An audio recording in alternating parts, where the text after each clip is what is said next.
Hi friends, welcome to Xylem PSC. നമുക്കിന്ന് മുൻ വർഷങ്ങളിൽ 10th ലെവൽ പ്രിലിംസ് പരീക്ഷയ്ക്ക് ചോദിച്ചിട്ടുള്ള സയൻസിലെ കുറച്ച് ക്വസ്റ്റ്യൻസ് പരിചയപ്പെടാം. അതിൻ്റെ പാർട്ട് 1 ആയിട്ടാണ് നമ്മളിത് ചെയ്യുന്നത്. ഓക്കെ, അപ്പോൾ നമ്മൾ ഇതിനകത്ത് ഫിസിക്സിലെയും ബയോളജിയിലെയും ക്വസ്റ്റ്യൻസ് ആണ് ഡിസ്കസ് ചെയ്യാൻ വേണ്ടി പോകുന്നത്. അപ്പോൾ വരുന്ന എല്ലാ 10th ലെവൽ പ്രിലിംസ് എഴുതാൻ പോകുന്ന ആൾക്കാർക്കും യൂസ്ഫുൾ ആവുന്ന രീതിയിലാണ് ക്ലാസ് സെറ്റ് ചെയ്തിട്ടുള്ളത്. സ്റ്റാർട്ട് ചെയ്താലോ? ഓക്കെ, അപ്പോൾ ഒന്നാമത്തെ ചോദ്യം ഇതാണ്: മൂത്രത്തിൻ്റെ മഞ്ഞ നിറത്തിന് കാരണം എന്താണ്? മൂത്രത്തിൻ്റെ മഞ്ഞ നിറമാണെന്ന് അറിയാം. മഞ്ഞ നിറം കൊടുക്കുന്ന ആ ഒരു വസ്തുവിൻ്റെ പേരെന്താണ് എന്നാണ് ക്വസ്റ്റ്യൻ. എന്താണ്? Uric acid, urea, melanin, urochrome. ഏതാണ് മൂത്രത്തിൻ്റെ മഞ്ഞ നിറത്തിന് കാരണം? യൂറോക്രോം ആണ്. ഏതാണ്? യൂറോക്രോം ആണ് യൂറിൻ്റെ മഞ്ഞ നിറത്തിന് കാരണം. ഇനി യൂറിനിൽ അടങ്ങിയിരിക്കുന്ന ആസിഡ് ഏതാണെന്ന് ചോദിച്ചാൽ നിങ്ങൾ എന്ത് പറയും? യൂറിക് ആസിഡ് എന്ന് പറയും. യൂറിനിൽ അടങ്ങിയിരിക്കുന്ന ആസിഡ് ഏതാണ്? യൂറിക് ആസിഡ് ആണ്. ഇനി യൂറിൻ അല്ലെങ്കിൽ മൂത്രത്തിൻ്റെ pH ചോദിച്ചാൽ എത്രയാണെടാ? pH ചോദിച്ചാൽ 6 ആണ് കേട്ടോ. pH ചോദിച്ചാൽ 6 ആണ്. അപ്പോൾ pH സ്കെയിലിൽ 7ന് താഴേക്ക് വരുന്ന സാധനങ്ങളൊക്കെ എന്ത് ഗുണമാണ് കാണിക്കുന്നത്? കെമിസ്ട്രിയിൽ നിങ്ങൾ പഠിച്ചിട്ടുണ്ട്. 7 വന്നു കഴിഞ്ഞാൽ അത് നിർവീര്യ വസ്തുവാണ് അല്ലെങ്കിൽ ന്യൂട്രലാണ് അല്ലേ? ഇനി 7ന് താഴേക്ക് വന്നു കഴിഞ്ഞാൽ അത് ആസിഡ് സ്വഭാവവും, 7നേക്കാൾ കൂടിയാൽ അത് ആൽക്കലി അല്ലെങ്കിൽ ബേസിൻ്റെ സ്വഭാവമാണ് കാണിക്കുക അല്ലേ? അപ്പോൾ ഇവിടെ യൂറിൻ്റെ pH എന്ന് പറഞ്ഞാൽ 6 ആണല്ലോ. അപ്പോൾ യൂറിൻ എന്ത് സ്വഭാവം കാണിക്കും? ആസിഡിൻ്റെ സ്വഭാവം കാണിക്കും. യൂറിനിൽ അടങ്ങിയിരിക്കുന്ന ആസിഡ് ചോദിച്ചാൽ യൂറിക് ആസിഡ് ആണ്. ഓക്കെ അല്ലേ? മഞ്ഞ നിറം കൊടുക്കുന്നത് യൂറോക്രോം ആണ്. ഓക്കെ ആണല്ലോ? രണ്ടാമത്തെ ക്വസ്റ്റ്യൻ: ഒരു ചലനത്തിൽ പേശിയുടെ നീളം കൂടുകയാണെങ്കിൽ ആ കോൺട്രാക്ഷൻ അറിയപ്പെടുന്നത് ഏത് പേരിലാണ്? ഓക്കെ, ഇപ്പോൾ നമ്മളെ മൂവ് ചെയ്യാൻ വേണ്ടി സഹായിക്കുന്നത് നമ്മുടെ അസ്ഥികളും പേശികളും സന്ധികളും ഒക്കെ ഒരേ ഗ്രൂപ്പായിട്ട് പ്രവർത്തിച്ചിട്ടാണ് നമുക്ക് ചലനം അല്ലെങ്കിൽ മൂവ്മെൻറ്റ് പോസിബിൾ ആവുന്നത് അല്ലേ? നമ്മുടെ ശരീരത്തിൽ സങ്കോചിക്കാനും വികസിക്കാനും ശേഷിയുള്ള കോശങ്ങൾ ഏതാണെന്ന് ചോദിച്ചാൽ അത് മസിൽ സെൽസ് ആണ് അല്ലെങ്കിൽ പേശി കോശങ്ങളാണ്. ഓക്കെ, നമ്മളൊരു മൂവ്മെൻറ്റ് നടത്തുന്നു, ഒരു ചലനം നമ്മൾ നടത്തുന്നു.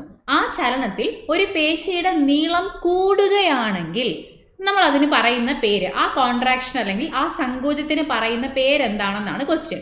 നിങ്ങൾക്ക് അതിൻ്റെ എക്സാമ്പിൾ ഞാൻ നിങ്ങൾക്ക് കാണിച്ചു തരാം. ജസ്റ്റ് നിങ്ങൾ ഇങ്ങോട്ട് നോക്കിക്കോ. നമ്മളിതാ ഒരു വെയിറ്റ് എന്ത് ചെയ്യാണ്? ഒരു ഡമ്പലോ എന്തെങ്കിലും ഒരു സാധനം നമ്മളിതാ ഉയർത്തുകയാണ്. ഇങ്ങനെ ഉയർത്തുന്നു. കൈ മേളിലോട്ടാണ് നമ്മൾ ചലിപ്പിച്ചത് അല്ലെ? മേളിലോട്ടാണ് ചലിപ്പിച്ചത്. ഈ സമയത്ത് മസിൽ എന്ത് ചെയ്യുന്നു? മസിലിൻ്റെ നീളം കുറയുന്നില്ലേ? നമ്മൾ നോർമലി വെച്ചിരിക്കുമ്പോൾ ഇത്രയുണ്ട്. മേലോട്ട് നമ്മൾ ഉയർത്തുന്ന സമയത്ത് ഈ ചലനത്തിൽ മസിലിൻ്റെ നീളം കുറഞ്ഞു അല്ലേ? കുറഞ്ഞു. ഇനി അടുത്ത് നമ്മൾ താഴേക്ക് ഇതിനെ കൊണ്ടുവരുന്ന ആ ഒരു ചലനം ആലോചിച്ച് നോക്കും. നമ്മൾ മേലോട്ട് കൊണ്ടുവന്നിട്ട് താഴേക്ക് കൊണ്ടുപോയി. ഓക്കെ, ആ സമയത്ത് ഈ മസിലിൻ്റെ നീളം കൂടിയില്ലേ? കണ്ടോ? മസിലിൻ്റെ നീളം കൂടുന്നത് കണ്ടോ? അപ്പം ഇവിടെ ക്വസ്റ്റ്യൻ അതാണ്. ഒരു ചലനത്തിൽ പേശിയുടെ നീളം കൂടുകയാണെങ്കിൽ അതിനെന്ത് പറയുമെന്നാണ് ചോദ്യം.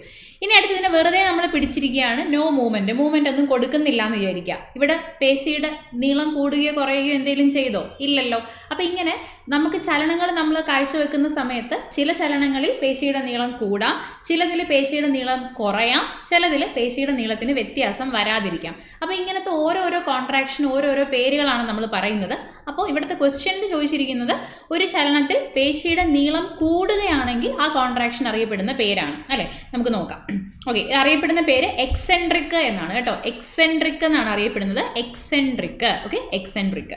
നമുക്ക് നോക്കാം എന്താ സംഭവം എന്ന്. പേശി സങ്കോചം അല്ലെങ്കിൽ മസിൽ കോൺട്രാക്ഷൻ. നമുക്കതിനെ പ്രധാനമായിട്ടും 2 ആയിട്ട് തിരിക്കാം. ഐസോമെട്രിക് എന്നും ഐസോട്ടോണിക് എന്നും. ഐസോമെട്രിക് കോൺട്രാക്ഷൻ എന്നും ഐസോട്ടോണിക് കോൺട്രാക്ഷൻ എന്നും 2 ആയിട്ട് തിരിക്കാം. ഈ ഐസോമെട്രിക് കോൺട്രാക്ഷൻ എന്ന് പറഞ്ഞു കഴിഞ്ഞാൽ സങ്കോചത്തിൽ പേശിയുടെ നീളം വ്യത്യാസപ്പെടുന്നില്ല. കണ്ടോ? നമ്മൾ ഈ ചിത്രത്തിൽ കണ്ടതിൽ ഇത് കണ്ടോ? ഐസോമെട്രിക് ആണ്. പേശിയുടെ നീളത്തിൽ വ്യത്യാസമൊന്നും സംഭവിക്കുന്നില്ലല്ലോ. അപ്പോൾ അത് ഐസോമെട്രിക് കോൺട്രാക്ഷൻ ആണ്. ഇനി ഐസോട്ടോണിക് എന്ന് പറയുമ്പോൾ ഒരു ചലനം നമ്മൾ ചെയ്യുമ്പോൾ, നമ്മൾ ചലിപ്പിക്കുമ്പോൾ പേശിയുടെ നീളം വ്യത്യാസപ്പെട്ടാൽ അതിനെ നമ്മൾ ഐസോട്ടോണിക് എന്ന് പറയും. വ്യത്യാസപ്പെടുക എന്ന് പറഞ്ഞാൽ കൂടുകയോ കുറയുകയോ ചെയ്യാം. അപ്പോൾ കൂടുകയും കുറയുകയും ചെയ്യുന്നതിനെ നമ്മൾ ചേർത്തിട്ടാണ് ഐസോട്ടോണിക് കോൺട്രാക്ഷൻ എന്ന് പറയുന്നത്. ഈ ഐസോട്ടോണിക് കോൺട്രാക്ഷനെ തന്നെ നമുക്ക് വീണ്ടും 2 ആയിട്ട് ക്ലാസിഫൈ ചെയ്യാൻ പറ്റും. ഏതൊക്കെയാണ്? കോൺസെൻട്രിക്കും എക്സെൻട്രിക്കും. കോൺസെൻട്രിക്കും എക്സെൻട്രിക്കും. കോൺസെൻട്രിക് എന്ന് പറഞ്ഞാൽ പേശിയുടെ നീളം കുറഞ്ഞാൽ കോൺസെൻട്രിക്. അങ്ങനെ പഠിക്കാമല്ലോ. കുറഞ്ഞാൽ കാ ചേർത്ത് പഠിക്കുക. കുറഞ്ഞാൽ കോൺസെൻട്രിക്. പേശിയുടെ നീളം കുറഞ്ഞാൽ കോൺസെൻട്രിക്. ഇനി പേശിയുടെ നീളം കൂടിയാൽ എക്സെൻട്രിക്. അപ്പോൾ എക്സ്റ്റെൻഡ് ചെയ്താൽ എക്സെൻട്രിക് എന്ന് ആലോചിക്കാം. എക്സ്റ്റെൻഡ് ചെയ്യുന്നു, നീളം കൂടുന്നു. എക്സ്റ്റെൻഡ് ചെയ്താൽ എക്സെൻട്രിക് എന്ന് ആലോചിക്കാം. ഇത് നമ്മുടെ പരീക്ഷയ്ക്ക് പ്രിലിംസിൽ 2020 പ്രിലിംസ് 10th ലെവൽ പ്രിലിംസിന് ചോദിച്ചൊരു ക്വസ്റ്റ്യൻ ആണ്. മനസ്സിലായല്ലോ? അപ്പോൾ ഇവിടെ നീളം കൂടുകയാണ്. അപ്പം എന്താണ് ആൻസർ വരിക? എക്സെൻട്രിക് ആണ് ആൻസർ വരിക. ക്ലിയർ അല്ലേ? അടുത്ത ക്വസ്റ്റ്യൻ: ശരീരത്തിലെ വിഷവസ്തുക്കളെ നിർവീര്യമാക്കുന്ന അവയവം. ശരീരത്തിലെ വിഷവസ്തുക്കളെ നിർവീര്യമാക്കുന്ന അവയവം ഏതാണ്? വിഷവസ്തുക്കളെ നിർവീര്യമാക്കുന്ന അവയവം കരളാണ് അല്ലേ? കരൾ എപ്പോഴും വിഷവസ്തുക്കളുമായിട്ട് സമ്പർക്കത്തിൽ വരുന്ന അവയവം ഏതാണ്? കരളാണ്. നമ്മുടെ ശരീരത്തിൽ പലതരം പ്രവർത്തനങ്ങളുടെ ഫലമായിട്ട് അമോണിയ ഉണ്ടാകും. Okay, ammonia. ഈ അമോണിയ ഒരു പരിധിയിൽ കൂടുന്നത് നമ്മുടെ ശരീരത്തിന് ഹാനികരമാണ്. അമോണിയ ഒരു വിഷപദാർത്ഥമാണ്. ഈ അമോണിയനെ താരതമ്യേന വിഷം കുറഞ്ഞ യൂറിയയാക്കി മാറ്റുന്നത് ആരാണ്? യൂറിയയാക്കി മാറ്റുന്നത് കരളാണ്. ഓക്കെ, യൂറിയയാക്കി മാറ്റുന്നത് കരളാണ്. അപ്പോൾ എപ്പോഴും ഇങ്ങനെ വിഷവസ്തുക്കളുമായിട്ട് കോണ്ടാക്റ്റിൽ വരുന്നത് കൊണ്ട് തന്നെ കരളിൻ്റെ കോശങ്ങൾ ഇങ്ങനെ നശിച്ചുകൊണ്ടേയിരിക്കും. ഓക്കെ, പക്ഷേ നമ്മുടെ മറ്റുള്ള അവയവങ്ങൾക്കൊന്നും ഇല്ലാത്തൊരു പ്രത്യേകത കരളിനുണ്ട്. എന്താണ് കരളിൻ്റെ പ്രത്യേകത എന്ന് പറഞ്ഞാൽ പുനരുജ്ജീവന ശേഷിയുണ്ട്. ഓക്കെ, പുനർജീവിക്കാനുള്ള കഴിവ് നമ്മുടെ എന്തുണ്ട്? നമ്മുടെ കരൾ കോശങ്ങൾക്കുണ്ട്. അപ്പോൾ കരളിൻ്റെ കോശങ്ങൾ നശിച്ചു പോയാലും അതിനനുസരിച്ച് പുതിയ പുതിയ കോശങ്ങൾ എന്ത് ചെയ്തുകൊണ്ടിരിക്കും? ഉണ്ടായിക്കൊണ്ടേയിരിക്കും. അതുകൊണ്ടാണ് നമ്മുടെ കരൾ നശിച്ചു പോകാത്തത്. ഇനി നമ്മൾ ഒരുപാട് മദ്യം കഴിക്കുന്നു അല്ലെങ്കിൽ എപ്പോഴും വിഷവസ്തുക്കളുമായിട്ട് കോൺടാക്റ്റിൽ വരികയാണെന്നുണ്ടെങ്കിൽ ഈ പുനർജീവിക്കുന്ന കോശങ്ങളുടെ കാളും വേഗത്തിൽ ഒരുപാട് കോശങ്ങൾ നശിച്ചു പോയി കഴിഞ്ഞാൽ അങ്ങനെ കരൾ നശിച്ചു പോകാം. കരളിൻ്റെ സീറോസിസും ഫൈബ്രോസിസും ഒക്കെ ഉണ്ടാകുന്നത് ആ ഒരു രീതിയിൽ ആണ്. ഓക്കെ അല്ലേ? ശരി, അടുത്ത ക്വസ്റ്റ്യൻ നോക്കാം. ചുറ്റുപാടുകളെ അപേക്ഷിച്ച് ഒരു വസ്തുവിനുണ്ടാകുന്ന സ്ഥാനമാറ്റം അറിയപ്പെടുന്ന പേരെന്താണ്? ഓക്കെ, ചുറ്റുപാടുകളെ അപേക്ഷിച്ച് ഒരു വസ്തുവിനുണ്ടാകുന്ന സ്ഥാനമാറ്റം. ഇപ്പോൾ ഒരു വസ്തുത ഇവിടെ ഇരുന്നു, കുറച്ച് സമയം കഴിഞ്ഞപ്പോൾ വസ്തുവിൻ്റെ സ്ഥാനം ഇവിടെ എത്തി എന്ന് പറഞ്ഞാൽ നമുക്ക് പറയാം ആ വസ്തു ചലിച്ചു അല്ലേ? ആ വസ്തു ചലിച്ചു എന്ന് പറയാം. അപ്പം ചുറ്റുപാടുകളെ അപേക്ഷിച്ച് ഒരു വസ്തുവിനുണ്ടാകുന്ന സ്ഥാനമാറ്റം എന്താണെന്ന് ചോദിച്ചാൽ അത് ചലനമാണ്. സ്ഥാനാന്തരം എന്നൊക്കെ ഒരുപാട് പേര് എഴുതിയിട്ട് തെറ്റിച്ചിട്ടുണ്ട്.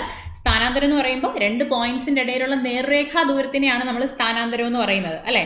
അപ്പോൾ ഇവിടെ ചോദിച്ചിരിക്കുന്ന ക്വസ്റ്റ്യൻ എന്താണ്? ചുറ്റുപാടുകളെ അപേക്ഷിച്ച് ഒരു വസ്തുവിനുണ്ടാകുന്ന സ്ഥാനമാറ്റം. ചുറ്റുപാടിനെ അപേക്ഷിച്ച് ഒരു വസ്തുവിൻ്റെ സ്ഥാനം മാറിക്കൊണ്ടിരിക്കുകയാണെങ്കിൽ നമുക്ക് പറയാം ആ വസ്തു ചലിച്ചു കൊണ്ടിരിക്കുകയാണ്. അപ്പോൾ ചുറ്റുപാടുകളെ അപേക്ഷിച്ച് ഒരു വസ്തുവിനുണ്ടാകുന്ന സ്ഥാനമാറ്റമാണ് എന്ത്? ചലനം. ഓക്കെ, ചലനം. Next question.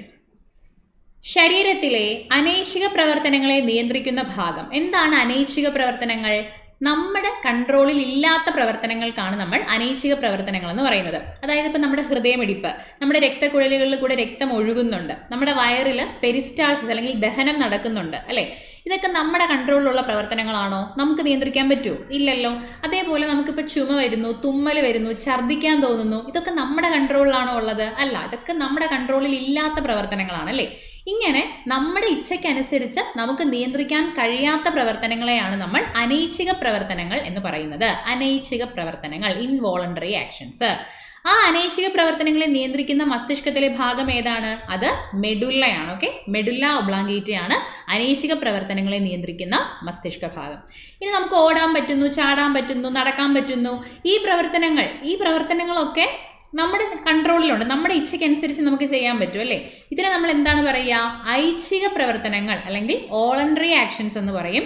ഈ ഐച്ഛിക പ്രവർത്തനങ്ങളെ നിയന്ത്രിക്കുന്ന മസ്തിഷ്ക ഭാഗം ഏതാണ്? അത് സെറിബ്രമാണ്. ഓക്കെ, ഐച്ഛിക പ്രവർത്തനങ്ങളെ നിയന്ത്രിക്കുന്ന മസ്തിഷ്ക ഭാഗം സെറിബ്രമാണ്. ഓക്കെ അല്ലേ? ശരി, നെക്സ്റ്റ് ക്വസ്റ്റ്യൻ. ദ്രവ്യത്തിന് എത്ര അവസ്ഥകളുണ്ട്?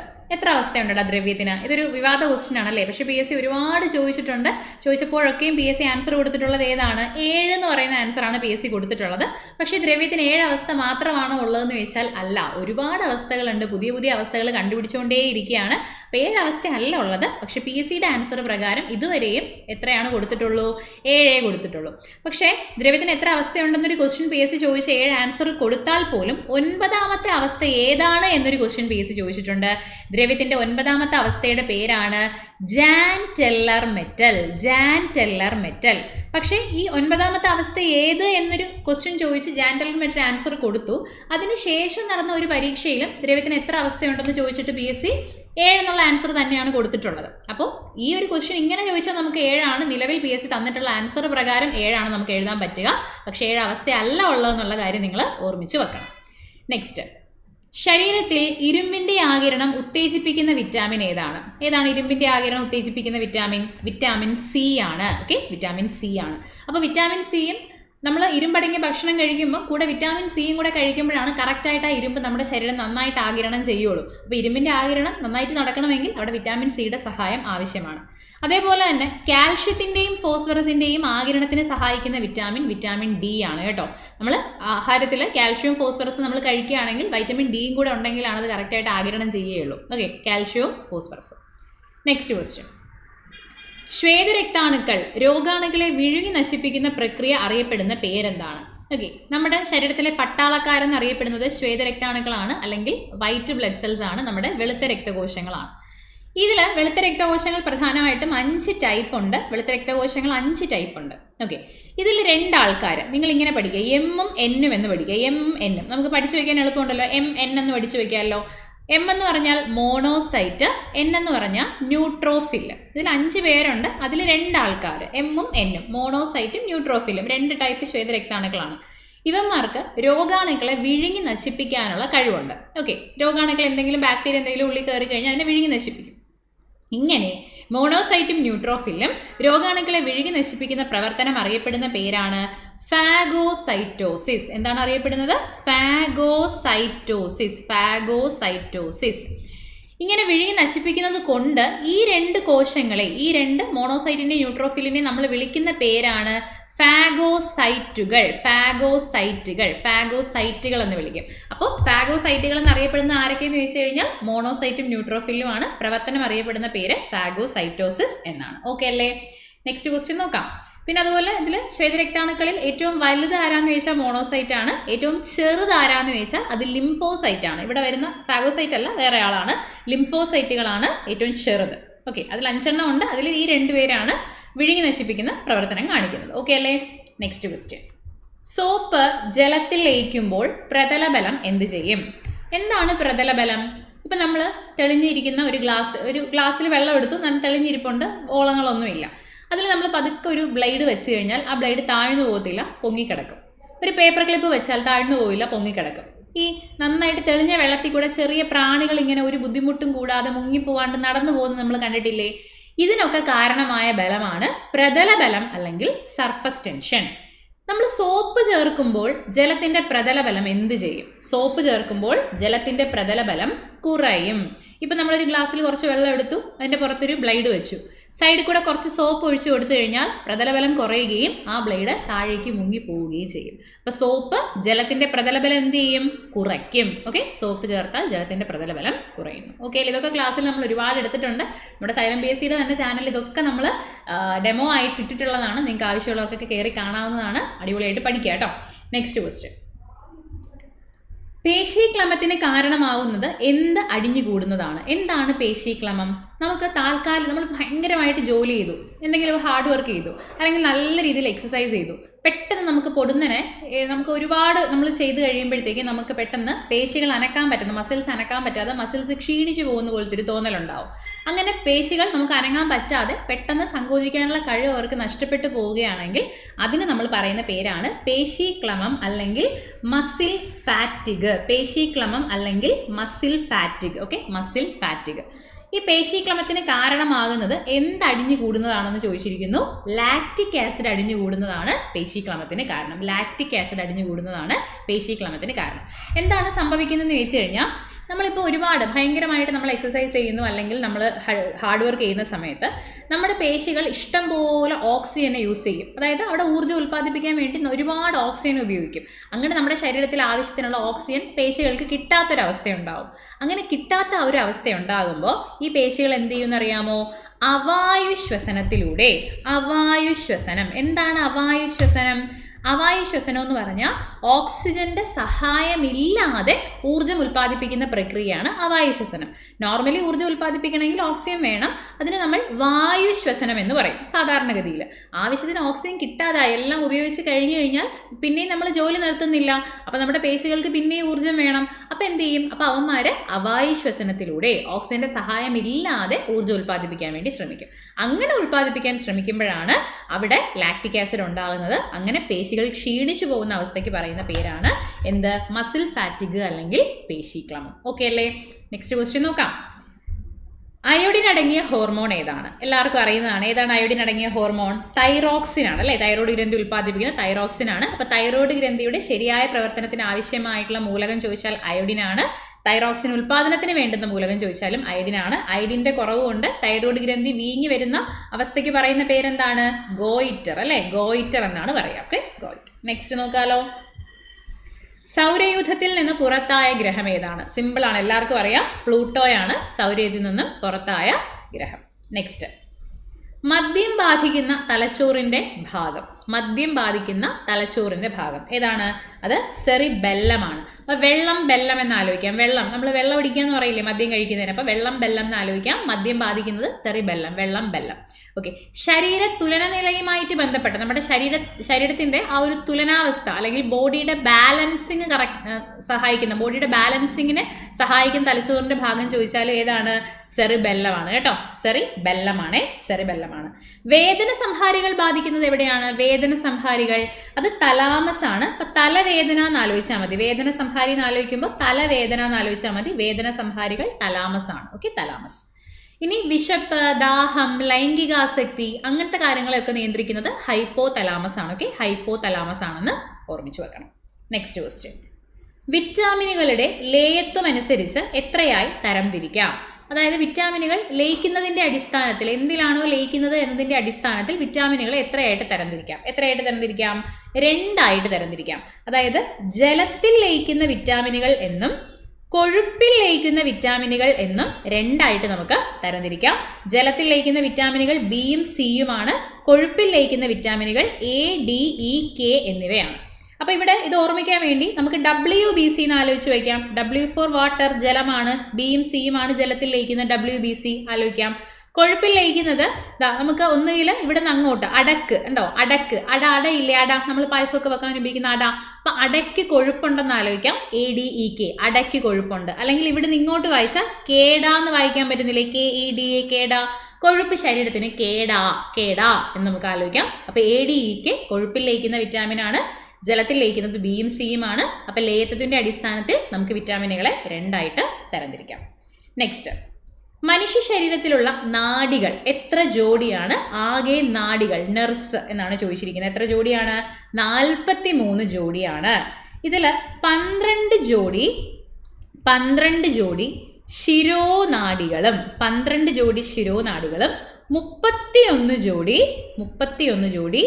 സുഷുമ്നാ നാഡികളുമുണ്ട്. 31 ജോഡി സുഷുമ്നാ നാഡികളുമുണ്ട്. 12 ജോഡി ശിരോനാഡികളും 31 ജോഡി സുഷുമ്നാ നാഡികളുമാണ് ടോട്ടലായിട്ട് ഉള്ളത്. ആകെ 43 ജോഡി. ഓക്കെ, നെക്സ്റ്റ്, സ്ഥാനാന്തരത്തിന്റെ യൂണിറ്റ് എന്താണ്? സ്ഥാനാന്തരം എന്ന് പറഞ്ഞാൽ എന്താ? നമ്മൾ നേരത്തെ പറഞ്ഞല്ലോ, ഇപ്പോൾ ഒരു പോയിന്റിൽ നിന്ന് മറ്റൊരു പോയിന്റിലേക്കുള്ള നേർരേഖാ ദൂരം അല്ലെ, നേർരേഖാ ദൂരത്തിന് പറയുന്ന പേരാണ് സ്ഥാനാന്തരം. സ്ഥാനാന്തരത്തിന്റെ യൂണിറ്റ് മീറ്റർ ആണ്.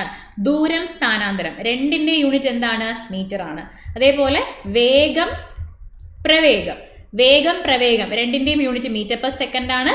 മീറ്റർ പെർ സെക്കൻഡ് സ്ക്വയർ എന്ന് പറയുമ്പോൾ ത്വരണം, മന്ദീകരണം എന്നിവയുടെ unit meter per second square ആണ്.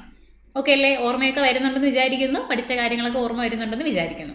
നെക്സ്റ്റ്, ഭൂമിയുടെ ശ്വാസകോശം എന്നറിയപ്പെടുന്ന പ്രദേശം ഏതാണ്? ഭൂമിയുടെ ശ്വാസകോശം എന്നറിയപ്പെടുന്ന പ്രദേശം ആമസോൺ മഴക്കാടുകളാണ്. ഭൂമിയുടെ ശ്വാസകോശം എന്നറിയപ്പെടുന്നത് ആമസോൺ മഴക്കാടുകൾ ആണ്. നെക്സ്റ്റ്, മനുഷ്യരിൽ രൂപം കൊള്ളുന്ന സ്ഥിരദന്തങ്ങളുടെ എണ്ണം എത്ര എണ്ണമാണ്? സ്ഥിരദന്തങ്ങൾ 32 എണ്ണമാണ് അല്ലേ? 32 എണ്ണമാണ് മനുഷ്യരിൽ രൂപം കൊള്ളുന്ന സ്ഥിരദന്തങ്ങൾ. 32 എണ്ണമാണ്.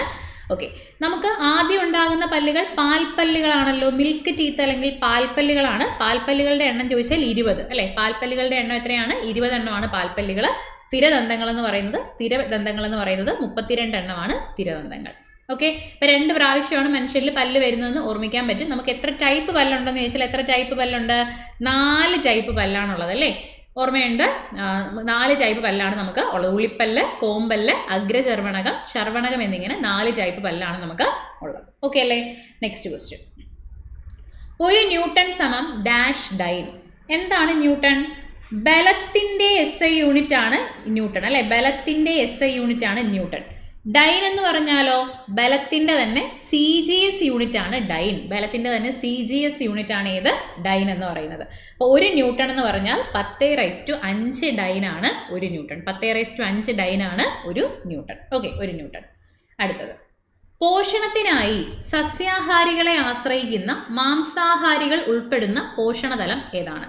ഓക്കെ, നിങ്ങൾക്ക് ഫുഡ് ചെയിൻ അറിയായിരിക്കും. നമുക്ക് ജസ്റ്റ് ഒന്ന് ആലോചിക്കാം. ഒരു സിമ്പിൾ ആയിട്ടുള്ള ഫുഡ് ചെയിൻ ആലോചിച്ചാൽ പുല്ല്, പുൽച്ചാടി, തവള, പാമ്പ് എന്നിങ്ങനെ ഒരു ഫുഡ് ചെയിൻ നമുക്ക് ആലോചിക്കാം. ഇതിൽ ഓരോ ജീവിയും എന്താണ്? ഓരോ പോഷണ തലങ്ങളാണ് അല്ലെങ്കിൽ ട്രോഫിക് ലെവലുകളാണ്. അങ്ങനെയാകുമ്പോൾ ഇവിടെ ഇപ്പോൾ എത്ര പോഷണതലങ്ങളുണ്ട്? 4 പോഷണതലങ്ങളുണ്ട്, അല്ലെങ്കിൽ 4 ട്രോഫിക് ലെവലുണ്ട്.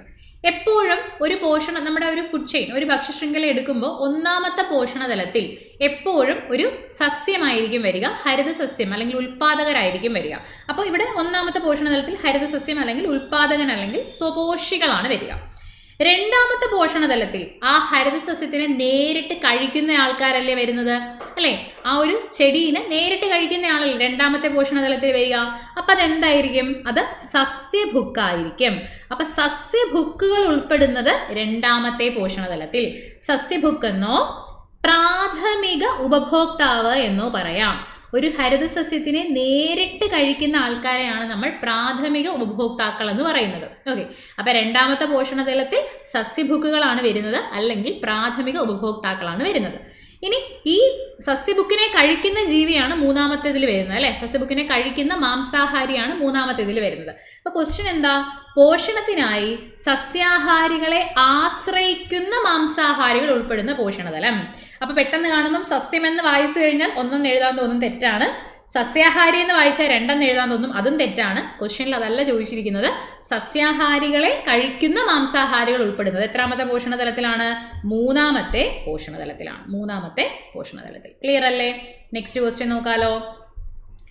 വൈദ്യുതോർജ്ജത്തെ യാന്ത്രികോർജ്ജവും താപോർജ്ജവുമാക്കി മാറ്റുന്ന ഉപകരണം. ഓക്കെ, വൈദ്യുതോർജ്ജം നമ്മൾ സ്വിച്ച് ഇട്ടപ്പോൾ യാന്ത്രികോർജ്ജം, ഒരു കറക്കവും ഉണ്ടായിട്ടുണ്ട്, വസ്തുവിന്റെ ചലനവും ഉണ്ടായി, അതേപോലെ താപവും ഉണ്ടായി. നമുക്ക് ആലോചിക്കാം. ഇലക്ട്രിക് അയൺ ബോക്സ് ആലോചിക്കുമ്പോൾ നമുക്ക് തോന്നും താപം ഉണ്ടാവുന്നുണ്ടല്ലോ, പക്ഷെ കറങ്ങുന്നുണ്ട്. അയൺ ബോക്സ് നിന്ന് കറങ്ങുമോ? ഇല്ല. അപ്പൊ അവിടെ താപോർജ്ജം മാത്രമേ ഉള്ളൂ, യാന്ത്രികോർജ്ജം ഉണ്ടാവുന്നില്ല. അപ്പൊ അതല്ല. ബൾബിനകത്ത് സ്വിച്ച് ഇട്ടപ്പോൾ ലൈറ്റ് ആണ് ഉണ്ടായത്, പ്രകാശോർജ്ജമാണ് ഉണ്ടായത്. അപ്പൊ അതുമല്ല. ഡയനാമോ അല്ലെങ്കിൽ ജനറേറ്റർ, ഇത് രണ്ടിന്റെ ഊർജ്ജ പരിവർത്തനം എങ്ങനെയാണ്? ഡയനാമോ അല്ലെങ്കിൽ ജനറേറ്റർ. ജനറേറ്റർ കറണ്ട് പോകുമ്പോഴല്ലേ നമ്മൾ ഇടുന്നത്, അല്ലേ? ജനറേറ്ററിൽ ഇങ്ങോട്ട് പ്രതീക്ഷിക്കുന്നത് കറണ്ട് അല്ലേ?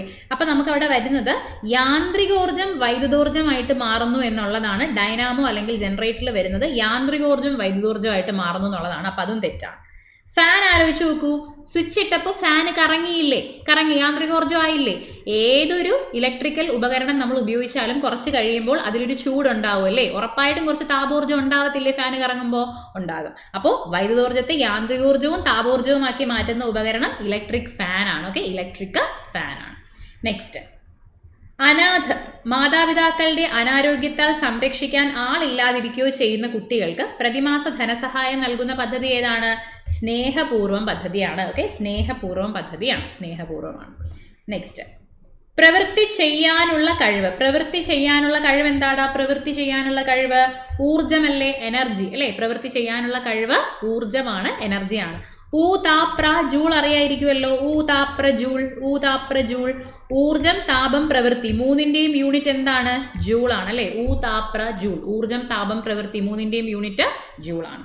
നമ്മുടെ ഇന്നത്തെ സെഷനിലെ അവസാനത്തെ ക്വസ്റ്റ്യനിലോട്ട് നമുക്ക് പോകാം. അവസാനത്തെ ക്വസ്റ്റ്യൻ, സെഹത് ടെലിമെഡിസിൻ പദ്ധതിയുമായി സഹകരിച്ച ആദ്യ ഹോസ്പിറ്റൽ ഏതാണ്? ഓക്കെ, ഏതാണ്? അപ്പോളോ ഹോസ്പിറ്റലാണ്. ഓക്കെ, അപ്പോളോ ഹോസ്പിറ്റലാണ്. സെഹത് ടെലിമെഡിസിൻ പദ്ധതിയുമായി സഹകരിച്ച ആദ്യ ആശുപത്രി അപ്പോളോ ആശുപത്രിയാണ്, അപ്പോളോ ഹോസ്പിറ്റൽ ആണ്. അപ്പോൾ നമ്മൾ 2020 10th ലെവൽ പ്രിലിംസിൽ ചോദിച്ച ക്വസ്റ്റ്യൻസിൽ ഒരു 25 ക്വസ്റ്റ്യൻസ് ആണ് നമ്മൾ എല്ലാ സ്റ്റേജിലുമായിട്ട് നടന്നിട്ടുള്ളതിൽ വെച്ച് എല്ലാം ചേർത്തെടുത്തൊരു 25 ക്വസ്റ്റ്യൻസ് ആണ് നമ്മൾ ചെയ്തിട്ടുള്ളത്.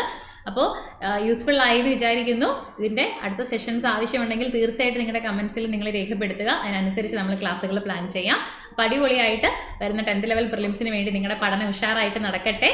കൂടുതൽ ക്ലാസ്സുകളുമായിട്ട് നമ്മൾ നിങ്ങളുടെ മുന്നിലേക്ക് വരുന്നുണ്ടാവും. അപ്പോൾ okay friends, thank you so much for watching. അടുത്തൊരു ക്ലാസ്സിൽ കാണാം. ബൈ.